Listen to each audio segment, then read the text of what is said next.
Bonjour à tous et bienvenue sur Monocommander où on parle du format Commander multijoueur sur Magic the Gathering. Avant de commencer, je tenais à vous remercier, on est 200 sur la chaîne et ça fait vraiment plaisir, vous me faites des retours qui sont toujours constructifs et ça c'est vraiment très bien. Continuez comme ça, c'est vraiment positif. Je voulais vous faire remarquer aussi que pour fêter ça, j'ai mis un petit peu à jour le design de la chaîne. Je me suis fait faire un super logo par Anthony Ornotte, il y a tous ses crédits dans la description de la vidéo et notamment sur son Twitch où il propose de faire de l'art en live. C'est assez changeant et reposant. Je vous invite vraiment à y jeter un œil si vous appréciez un petit peu la peinture. C'est vraiment très sympa. En plus de ça, j'ai aussi préparé une nouvelle bannière pour la chaîne que vous avez déjà pu voir en introduction de vidéo et qui est sur la vidéo en ce moment même. Cette bannière annonce prochainement une nouvelle introduction et une nouvelle outro que je vais essayer de remettre un petit peu au goût du jour. N'hésitez pas à me faire vos retours sur le visuel et ce que vous aimez ou ce que vous n'aimez pas. Ça m'aide vraiment à améliorer le contenu de la chaîne et tout ce qu'il y a autour. Aujourd'hui, c'est encore un nouveau format de vidéo que je vais expérimenter. On va voir des pistes de construction, mais très rapides, avec les cartes clés uniquement pour plusieurs decks qui m'intéressent, pour vous laisser au maximum la liberté de construction, tout en vous donnant toujours mon point de vue sur comment moi, je construirai ces decks. Je m'essaie à ce format pour pouvoir traiter des commandants que je n'aurais pas forcément pu traiter plus longuement, par manque de temps ou d'envie d'approfondir vraiment les decklists.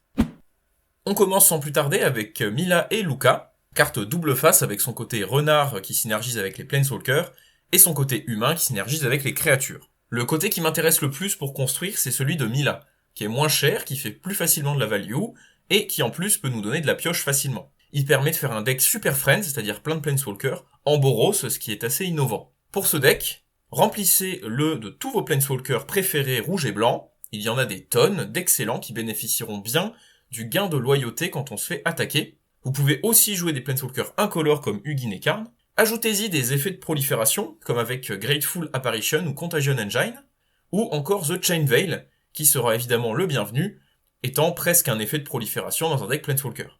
Pour moi, il faut encore utiliser des cartes qui créent des jetons chez tout le monde, comme Akroan Horse, et des cartes pour forcer le combat, comme Goblin Spymaster, afin d'activer plus facilement Mila. La carte incontournable de ce deck pour moi, c'est Trove of Temptation, qui forcera à nous attaquer nous, et donc à booster la loyauté de tous nos Planeswalkers pour des ultimates beaucoup plus rapides. Ensuite, tout le reste est libre. Gestion, protection, remplissez comme bon vous semble. Et on enchaîne tout de suite avec le deck suivant, Willow Dusk et Sansir, la commandante du deck Witherbloom de Commander 21. Willow Dusk nous récompensera pour le gain ou la perte de points de vie par des marqueurs +1/+1. Ma façon de voir le deck est la suivante. On veut des créatures qui coûtent peu cher avec au choix le lien de vie ou l'infection. Faites vos jeux, il y en a plein de disponibles, comme Blight Mamba, Infect qui régénère, Flancermite qui a à la fois le lien de vie ou l'infection, ou encore Plague Stinger avec le vol pour ajouter de l'évasion. Côté Lifelink, on a aussi du choix, avec Banehound qui aura la célérité, Daggerdrum Imp qui aura aussi le vol pour de l'évasion, ou Null Priest of Oblivion qui pourra réanimer une créature en fin de partie si on n'a pas pu s'en servir dès le tour 2 pour son lifelink menace. Toutes ces créatures profiteront excellemment bien des marqueurs de Willow Dusk et nous permettront soit de gagner la partie très vite avec l'Infect, soit de mettre encore plus de marqueurs grâce au lien de vie.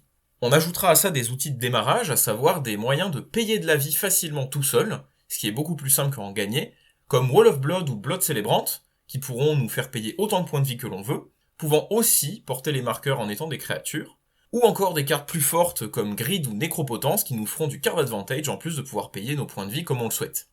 On peut aussi y intégrer des outils de protection comme Soul Channeling ou Unspeakable Symbol qui fera grossir nos créatures.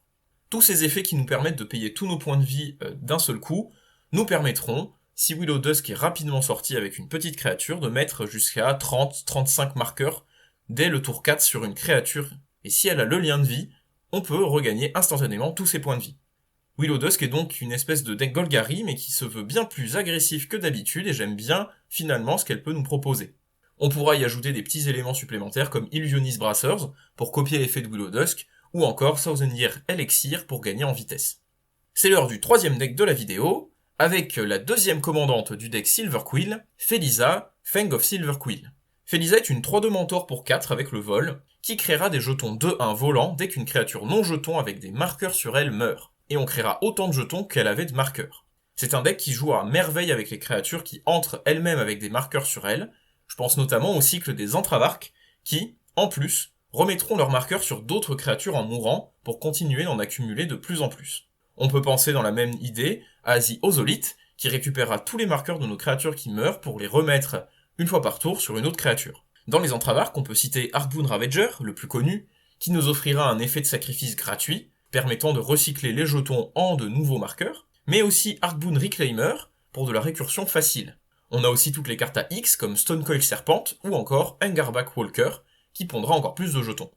Évidemment, toutes les cartes qui soutiennent des jeux aristocrates comme Teysa, Hordes of Sion ou Blood Artist se feront une place de maître dans ce deck qui pondra des jetons à gogo et qui profitera du sacrifice. Et une carte incroyable sera Elenda the Duskrose, qui doublera sa production de jetons avec Felisa.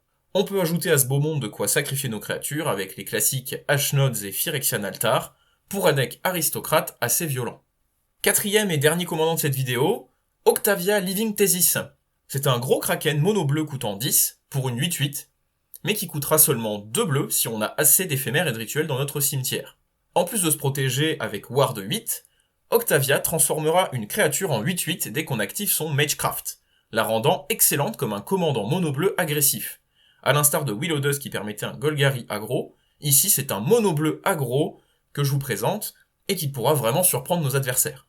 Pour moi, le deck nécessite majoritairement des petites créatures avec de l'évasion, qui bénéficieront bien du boost de statistiques, je pense à Blighted Agent, qui en plus a l'infection, mais aussi Tetsuko Umezawa, qui offre la capacité d'être imbloquable à toutes nos petites créatures, ou encore Invisible Stalker qui se protégera. Il faudra aussi un moyen de remplir son cimetière rapidement, afin de payer Octavia pour seulement 2. Pour ça, on a le choix avec des créatures qui renforcent le plan de jeu agressif, comme Armor Scabbed ou Céphalide Vandal, mais on peut aussi partir plus value avec Emry Lurker of the Loch. On peut aussi choisir des éphémères et des rituels qui permettront d'activer Octavia si on a déjà assez de ressources dans notre cimetière, comme Band of Insight, carte incroyable dans le deck qui permet de faire de la récursion en remplissant notre cimetière, ou Brain Freeze, qui sera un sort avec le déluge pour créer des copies et transformer non pas une mais plusieurs créatures d'un coup.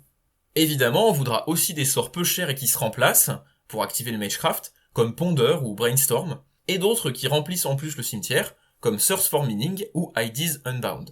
Enfin, inclure des cartes qui se lancent depuis le cimetière, vu qu'on le remplit, aura tout son intérêt. On peut penser à Mission Briefing, qui donnera de la récursion à n'importe quel sort, mais aussi des cartes avec le flashback comme Echo of Eons, Deep Analysis ou Snapcaster Mage.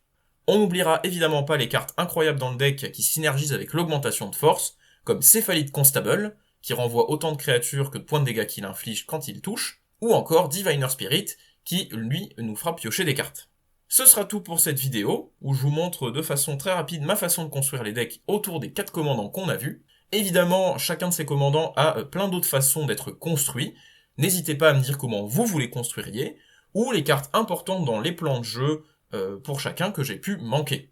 Comme d'habitude, n'hésitez pas à laisser un like, partager la vidéo, vous abonner et mettre les notifications si vous souhaitez avoir les infos dès qu'une nouvelle vidéo sort.